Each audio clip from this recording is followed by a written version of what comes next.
Greetings. Sit down comfortably, pour yourself something worthy of your attention, and listen carefully.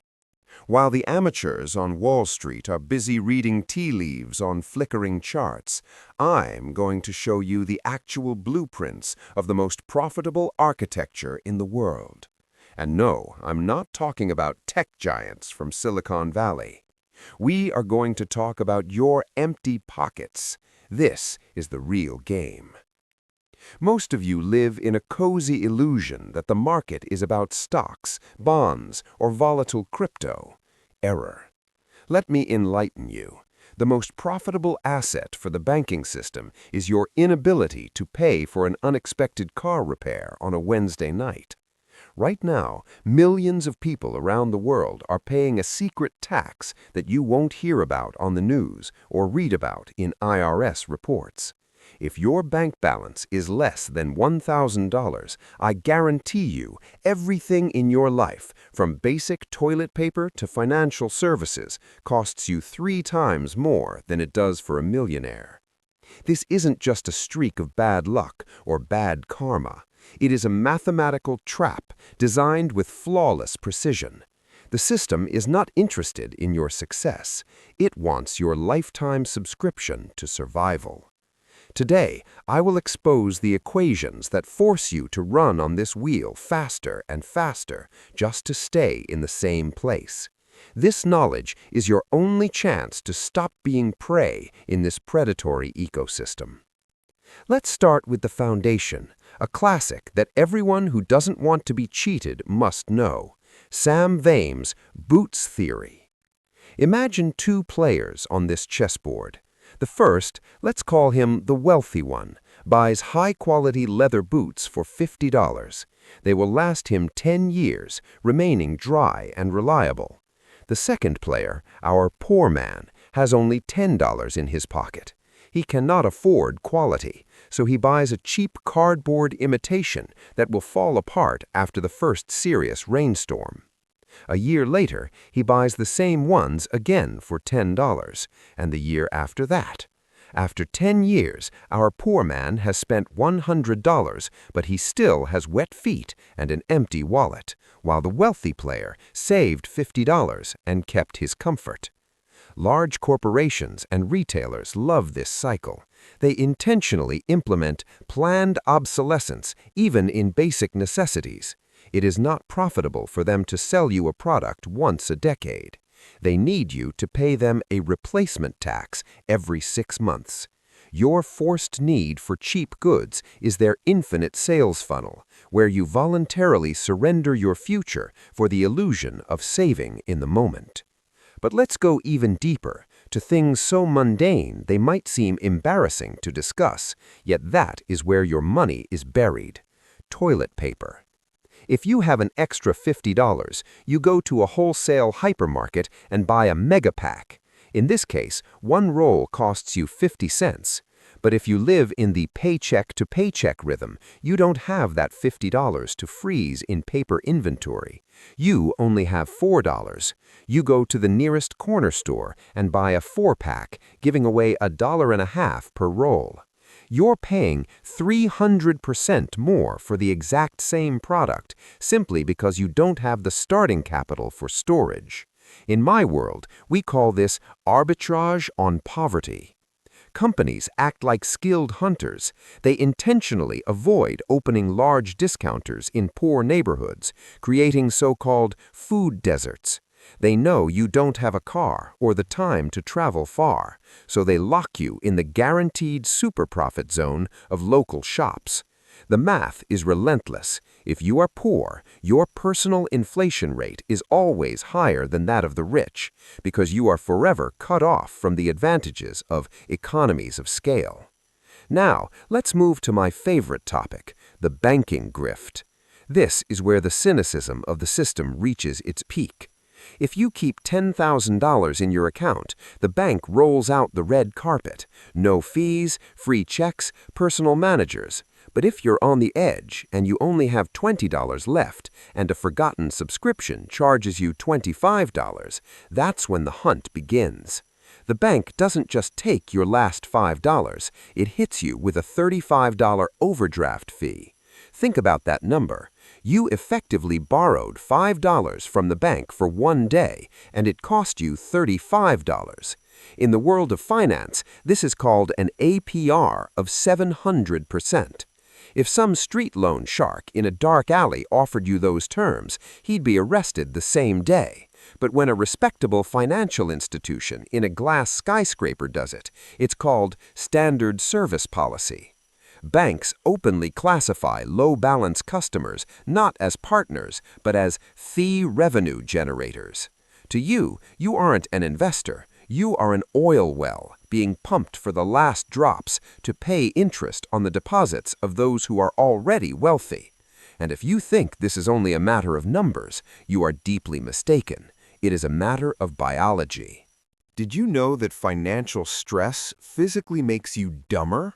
Studies show that when your brain is occupied 24/7 with the question of how not to end up on the street the day after tomorrow, your functional IQ drops by 13 points. That is the cognitive cost of poverty, equivalent to a full night without sleep. Your brain enters survival mode, activating ancient instincts and literally shuts down the prefrontal cortex responsible for strategic planning. It is vital for the system to keep you in this state of cognitive deficit. A person who is unable to think beyond the next morning is the ideal, perfect consumer for 400% interest payday loans, lottery tickets, and cheap fast food. Your panic is their pure profit. Discipline under extreme hardship is a myth invented by those who have never counted cents at the register. You cannot demand an iron will from a person whose brain is running on backup power. Let's look at the car market, that great American trap. A wealthy person buys a 3-year-old Toyota for cash or at a ridiculous 4% annual interest. That car will last him 10 years, requiring only oil changes. Now look at the one whose credit history has been destroyed by systemic failures.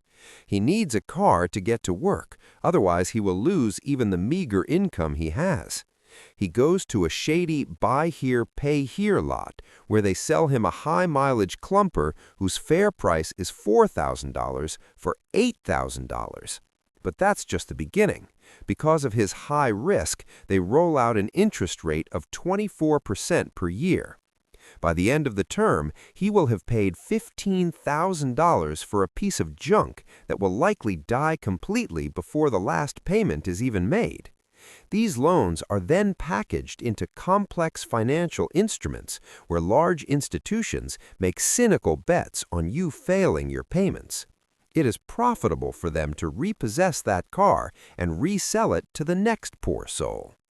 This isn't selling transportation, it's a business model of endlessly reselling the same piece of scrap metal. Renting a home is another masterpiece of the math of poverty. Rent is a 100% interest rate. Every month you give away a huge portion of your income to pay someone else's mortgage, taxes, and the landlord's profit without gaining a single shred of ownership. To break out and buy your own, you need a down payment, those $10,000 to $20,000 that are physically impossible to save when rent eats up half your budget. You are trapped in a situation where you pay $2,000 to rent an apartment that would cost you $1,200 if you were the owner. And don't forget the time tax. Trips to public laundromats because you don't have your own machine, or multi-hour voyages in search of decent food because your neighborhood only sells chips and soda. These are hours of your life stolen from you. Essentially, you are renting everything: your shelter, your mobility, your time, and your very stability. Institutional investors are now mass buying residential real estate specifically to turn life itself into a subscription service. If you don't own the asset, you are just a consumable item in their annual report. How do you get out of this game where all the cards are marked? Forget everything the gurus tell you about investing in crypto pyramids or stocks with your last pennies. Your most profitable investment tool in life is your first $1,000 in a savings account. This isn't just money for a rainy day, it is your weapon, it is your shield. This buffer has a magical property. It turns an imminent financial catastrophe into a minor, annoying inconvenience. A flat tire no longer forces you to get a quick loan at a predatory rate. Having this $1,000 allows you to increase your insurance deductible, which immediately lowers your monthly payments. See the trick? Having money in the account physically makes your life cheaper. Liquidity is the only asset that truly scares the system.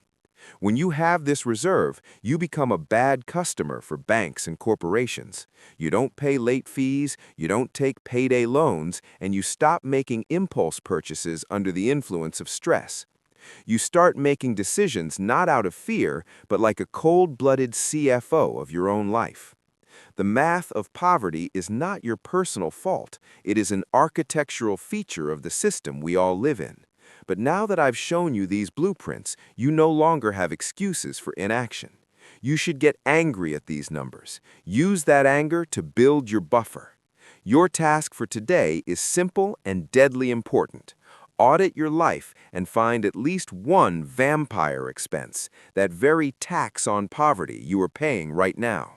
It could be buying single items instead of bulk. It could be a card maintenance fee or predatory insurance. Find this leak, plug it, and direct those crumbs toward creating your liquidity reserve. The path will be long and unfair, I won't lie to you. It is much harder to save the first 1,000 than it is to turn 10,000 into 100. But once you understand the rules of this game, you stop being a pawn in it. Buy things that last. Invest in your freedom from penalties. Hack this code before it hacks you for good. If you are ready to stop being a prey and start thinking strategically, stay with me. Here, we don't just talk about money, we teach you how to own it, not just spend it. This was the real game. I'll see you in the next block. Listen carefully.